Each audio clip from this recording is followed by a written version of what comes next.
Hello everybody, welcome back to our Bible study. Today we are discussing 1 Kings chapter 19. We're discussing Elijah and Ahab, and if you know the story of Elijah, this is a somewhat well-known story about Elijah. Not quite as well-known as the last chapter, where we talked about him dueling with the prophets of Baal on Mount Carmel, but nonetheless still somewhat well-known from Old Testament stories. Before we get started, just know if you're new that you can download all these free PDFs on our website. We've got PDFs now from Genesis, basically to 1 Kings and even into 1 Chronicles. So, and more to come if you're watching this sometime in the future. Hopefully, well, our goal is to go through the entire Bible. And so, Lord willing, we'll be somewhere along that journey when you're seeing this video. Let's talk about, as we always do, first off, when did these events happen? On the timeline of history, these events probably would have fallen between about 920 BC to 890 BC, about 900 years before Jesus. This is during the reign of King Ahab of Israel. That leads us down to our characters section, our key historical figures. First off, we'll talk about Ahab. He was, as I mentioned, the king of Israel, and he was one of, if not the most wicked king of the people of Israel. He was married to a very wicked woman named Jezebel, and she was a Sidonian. That leaves us with Elijah, who was God's prophet. God often used him to rebuke the wickedness of Israel and Ahab and Jezebel.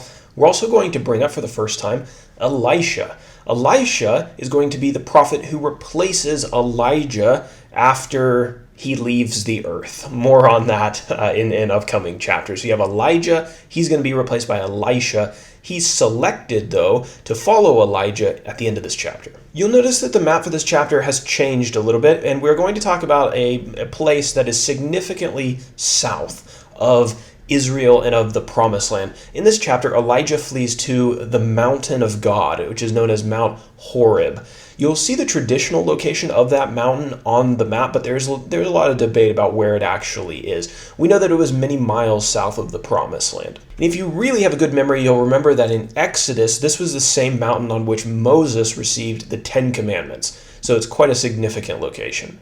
Okay, so go over to page number 2. We'll talk about our outline. The first section is verses 1 through 8. Elijah flees from Jezebel to Mount Horeb. So after Elijah killed the 450 prophets of Baal on Mount Carmel, talked about that in chapter 18, Ahab reported this news to his evil wife Jezebel, who resolved to have Elijah killed. Elijah fled south in fear of Jezebel's wrath. He went south of Judah, and he spent the night under a broom tree. And there an angel appeared to him in the night, brought him food, and told him to eat the food because he had a long journey ahead of him. After eating, it says that he journeyed 40 days and 40 nights in the strength of that food. So it seems like God strengthened him, that he didn't have to eat on this entire journey for 40 days until he came to Mount Horeb, or the mountain of the Lord. The really interesting part of this chapter is in verses 9 through 18. God speaks to Elijah at Mount Horeb. So Elijah stayed in a cave there at Mount Horeb, and one day God's voice spoke to him and asked him a question. "What are you doing here, Elijah?" He told the Lord that he had fled because all of the people were unfaithful to God, and he was the only faithful prophet left in Israel. And here's where it gets really interesting. God sent a strong wind so strong that it broke the rocks of the mountain.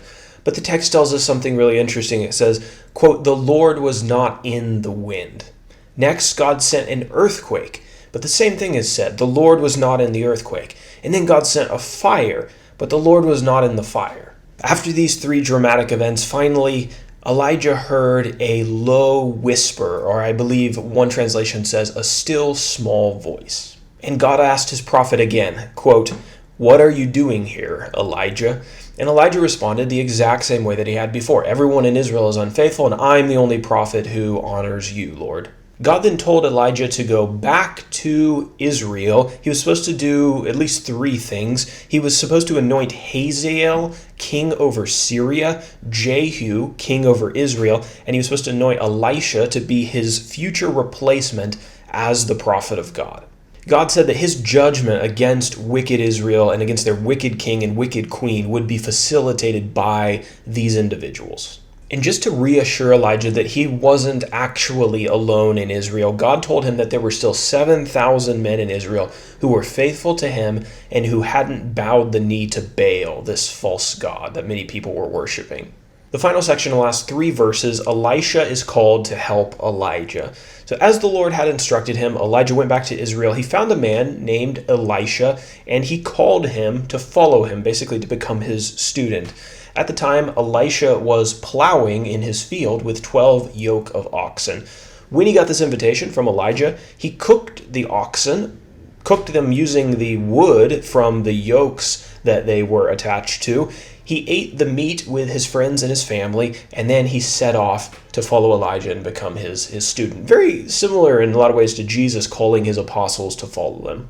So for application, I want to return to this scene of Elijah on the mountain and all these displays of power that God gave. What was that about? What can we learn from that? Well, at least one lesson I think we can take away is that God doesn't always work through noticeable displays of power. He can work in other ways as well. The text tells us that God wasn't present in the great displays of power on Mount Horeb, the earthquake, the wind, the fire. It says instead, he was heard in the low whisper. So here's a question for us to consider.